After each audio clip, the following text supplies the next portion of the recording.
नमस्कार, मैं नागेंद्र दीक्षित और आप देख रहे हैं दिल जिले में।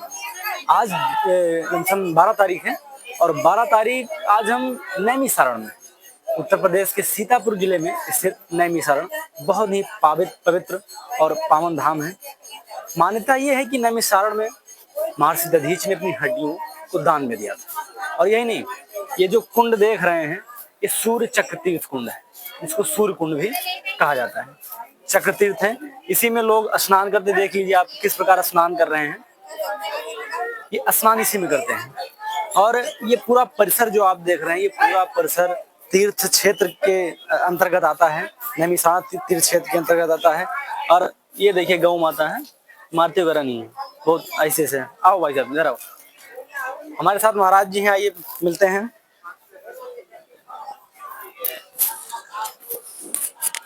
महाराज जी, थोड़ा हम ये जानना चाहेंगे कि ये जो हमारा नैमिषारण तीर्थ क्षेत्र है, इसमें इस चक्र तीर्थ का महत्व क्या है? ये ब्रह्मा का मनोरूपी चक्र है जी। 88,000 ऋषियों का तपोस्थली। 88,000 ऋषि 33 करोड़ देवता, यहाँ हवन कुंड हुआ करता था। उनके मन में एक विचार आता है कि आने वाले समय में दोबारा 4 पाप बढ़ेगा और कलयुग का वास न हो, ऐसा कोई पवित्र स्थान हमको चाहिए। ब्रह्मा के पास जाते हैं। 88,000 ऋषि, ब्रह्मा के पास चक्र नहीं था, चक्र विष्णु के पास था। विष्णु का चक्र संहार करता था। ब्रह्मा के मन के द्वारा एक चक्र छोड़ा, जहाँ छिंदोगा गिरेगा, पृथ्वी का बीच का नैमिषारण है, तपोस्थली इसको तभी बोलते हैं। तो ब्रह्मा का चक्र आगे आगे चलता हुआ पीछे ऋषि मुनि आते हुए धुआं की नेमी ने चक्र को आक्रमण करके 6.5 पाताल का भेदन कर दिया है। 6.5 पाताल का मतलब क्या है? 6.5 पाताल, अतल पितल स्थल तल। साढ़े नीचे जैसे 7 पाताल है, ऊपर भी 7 पाताल है। नीचे 6.5 पाताल तोड़ के वहीं से जल का धारा निकली। ब्रह्मा के ऋषियों में अहंकार मचने लगा कि 7 पाताल टूट जाएंगे, जल का आवार हो जाएगा, मनुष्य लोग, साधु संत लोग कहाँ पे तपस्या करेंगे, जल जल हो जाएगा। माता ललिता देवी का आवाहन करते हुए उन्होंने 6.5 पाताल का भेद किया है। यहीं पे मनोशत्रुपा ने 23,000 वर्ष तपस्या किया। यहीं पे दधीच जी महाराज ने अपनी हड्डियों का दान किया। और यहाँ की गाथा को शाम तक कहते रहो। सूत जी ने राजा परिस्थित को सत्यनारायण की कथा सुनाई। श्रीमद् भागवत कथा यहीं से प्रारंभ हुई। यहाँ 1 गुना पाप करने से 4 गुना पाप है, 1 गुना पुण्य करने से 4 गुना पुण्य। नैमिषारण धाम। अच्छा, श्रीमद् भागवत कथा का जो आरंभ है वो यहीं से। अच्छा, ये लमसम जो हमारा ये पूरा परिसर है, इस परिसर में हमें एक चीज देखने को मिला है कि जो गौ माता है वो किसी पे वार नहीं करती है। वो वार इसलिए नहीं करती क्योंकि इनके अंदर भी 108,000 जो है, 188,000 इनके अंदर देवताओं का वास होता है। ये सिर्फ अपने पेट के लिए खड़ी हो जाएंगे, कोई खिला देगा, खा लेंगी। वार सब यहाँ का गौ सब सीधी है जी। लेकिन अभी आपने एक बात कही 88,000। अच्छा, हमारा हिंदू धर्म है, इसमें देवताओं की संख्या कितनी है? 33 करोड़ देवता है। 33 करोड़ का मतलब क्या हुआ? 33 करोड़ देवता, देवी देवता, छोटे से बड़े। जैसे आप तीर्थ पे खड़े हैं तो यहाँ पे 10, 12, 15 मंदिर यहीं पे हैं। और उसके बाद फिर तपोस्थली 10, 12 मंदिर यहाँ पे मेन है। और वैसे तो तपोस्थली 84 कोस का परिक्रमा होता है यहाँ नैमिषारण में। एक हत्याहरण पड़ता है कुल 25 किलोमीटर, वो हरदोई डिस्ट्रिक्ट में। बाकी दधीच जी महाराज 12 किलोमीटर पे। 84 कोस का नैमिषारण में आता है। फागुन के महीने में परिवा से परिक्रमा उठता है, 15 दिन के लिए परिक्रमा उठता है यहाँ पे। अभी आपने यहाँ 33 करोड़, लेकिन कुछ लोग 33 कोटि का मतलब बताते हैं। कोट भी कह दो, करोड़ कह दो। नहीं, आपने तो कह दिया करोड़, लेकिन जो तर्क ये भी देते हैं कि 33 कोट में क्या कहते हैं, 12 आदित्य आते हैं, 8 वसु आते हैं, और क्या कहते हैं 11 रुद्र अवतार आते हैं, और 2 अश्विन कुमार आते हैं। इनको मिलाकर ये 33 हुए। लेकिन आपने जो वर्ड का यूज किया, आपने करोड़ का यूज किया, लेकिन ये तो सिर्फ 33 हुए ना। 33 हुए, 33 कोट कह दो, 33 करोड़ कर दो। देवी देवता सब मिला के 84 कोष में 33 करोड़ देवी देवताओं का वास होता है। यही 88,000 ऋषियों में तपोभूमि, तपोस्थली जी। एक बात मैं और अभी मैं पिछले साल आया था तो यहाँ पे जो गंदगी का स्तर है वो नहीं था, लेकिन इस वर्ष हमें ऐसा देखने को मिला है। पीछे भी, इधर भी ऐसा है। बहुत सारी गंदगी। अभी पानी का 2-4 रोज भाई ये ऊपर तक का सीढ़ी तक भर गया था। गोमती की बाढ़ आई थी। जी। तो इसका पानी जो निकलने का आकार है वो गोमती को जाने का है।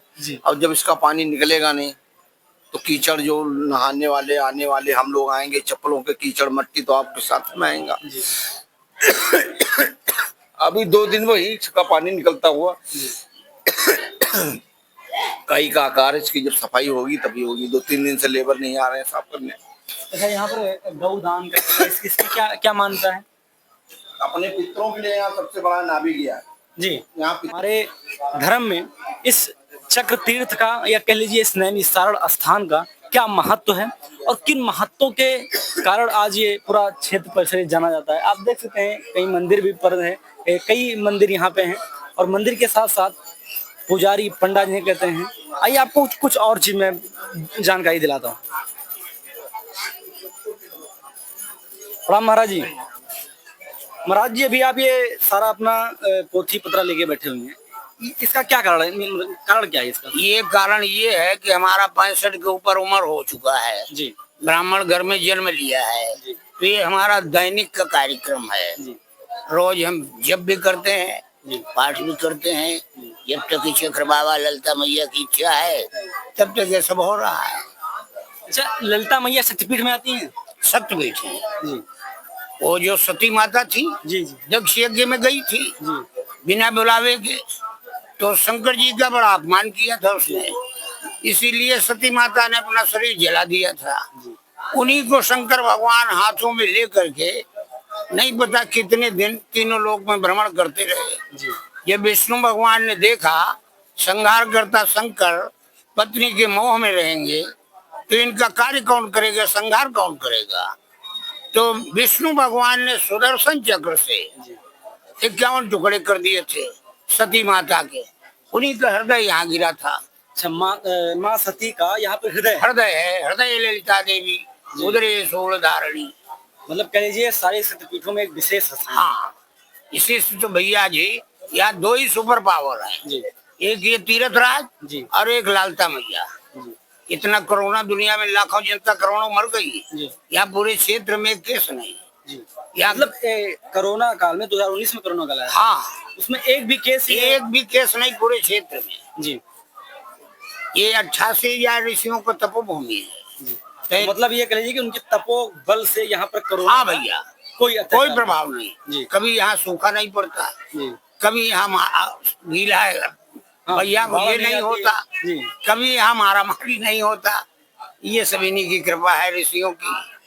88,000 ऋषि, 33 कोटि देवता, 56 करोड़ तीर्थ।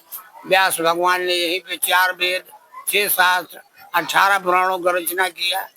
सूत जी ने वेदों की रचना हमारे इसी क्षेत्र में हुई है, यही नैमिषारण्य में, नैमिषारण्य में हुई। नैमिषारण्य में। व्यास आए विष्णु रूप आए, जी, हरे परमात्मा ने प्रणता क्लेश नाशाय गोविंदाय नमः। महाराज जी एक बात मैं जानना चाहूंगा, अभी एक मैटर बहुत पहले उठा था, एक महीने हुए लमसम, कि कथावाचक क्या केवल ब्राह्मण ही बन सकता है? इस पे आपकी क्या राय है? भैया जी ऐसा है, हमारी बात को बुरा मत मानना, नहीं नहीं बिल्कुल, हमारा अपना निजी राय है। जी, ये जैसे गायत्री मंत्र है, वेद मंत्र है, श्रीमद् भागवत 18,000 श्लोक है। जी, ब्राह्मण के अलावा इसका कथा यहाँ सूत जी थे जी, और बलराम जी आए थे जी, और सारे लोग खड़े होकर के उनका स्वागत किया। जी, सूत जी नहीं खड़े हुए। व्यास आसन पे जो होता है उसको खड़े भी नहीं होना चाहिए, क्यों व्यास आसन पे खुद विराजमान है। जी, तो बलराम जी ने उनका सर कलम कर दिया था कुशा से। जी, ये जो कुशा हम लोग हाथ पे रखते हैं, जी, जी, ये इसी इसको कुशा क्या बोलते हैं? कुशा, नहीं कुशा नहीं, पैती कुछ, पैंती भी कहते हाँ। हैं। ये जो ये पड़ी है ये पैंती है। जी, कुशा होता जैसे ये इसमें लगे हैं देखो। जी, जी, जी, तो इस कुशा से ही सूत जी का सर ही बलराम जी ने काट दिया था। जी, जब ऋषियों ने कहा ये तो आपने बड़ा खराब कर दिया, ये तो हमको कथा सुनाते, अब हम कथा किससे सुने, सूदक लग गया। तो बलराम जी तो कृष्ण के भाई थे, उन्होंने वो सर के फिर उनका सही कर दिया। जैसे गायत्री मंत्र है। अब आज ये देखो, एक वो हरिद्वार वाले वो बाबा जी हैं, जी, वो गायत्री मंत्र को माइक में बोलवाते हैं। जी, जी, ये मंत्र भैया जी कैसे जपे जाएं कि ये धरती आवाज न सुन सके। अगर धरती मतलब अंतरात्मा से मन में हाँ मन में जपा जाए जी, तब इसका प्रभाव 100% पड़ता है। जी, धरती अगर सुन लेती है तो आधा तो वही ले जाएगी। कहीं ना कहीं बहुत सारे लॉजिक हैं हमारे धर्म में और बहुत मान्यता है। चलिए बहुत बहुत धन्यवाद महाराज जी। तीर्थ का क्या महत्व है, आपने ये भी सुना कि माँ ललिता का मतलब उनका पर यहाँ पर क्या महत्व है। और सबसे बड़ी बात, सती माता का हृदय हमारे इस नैमिषारण्य तीर्थ क्षेत्र में स्थापित है। माँ का हृदय यहाँ पर माँ ललिता देवी के नाम से जाना जाता है और बड़ा ही पावन धाम है। आइए आप भी दर्शन करिए। आप भी इस पूरे, भाई साहब पूरा दिखा दीजिए, ये आप पूरा क्षेत्र देख रहे हैं, ये पूरा क्षेत्र नैमिषारण्य का है। और यही नहीं, उधर टाइप में भी है, उस साइड में भी है और काफी अच्छा क्षेत्र है। आप आएंगे दर्शन करने, आपको यहाँ पर ऐसा नहीं है कि यहाँ कोई पैसे का भूखा है कि आप आएंगे तो यहाँ आपको लूट लेंगे, ऐसा कुछ नहीं। कोई भी पंडित ये नहीं कहता कि आप हमें इतना देकर जाइए। आपके अंदर मन भावना है, आपके अंदर जो स्वेच्छा है, उससे उनको 10-11 जो भी आपके अंदर है वो आप दे सकते हैं। लेकिन अगर आप श्रद्धा से आते हैं तो यहाँ सभी का स्वागत है। इसके साथ धन्यवाद। जय श्री राम।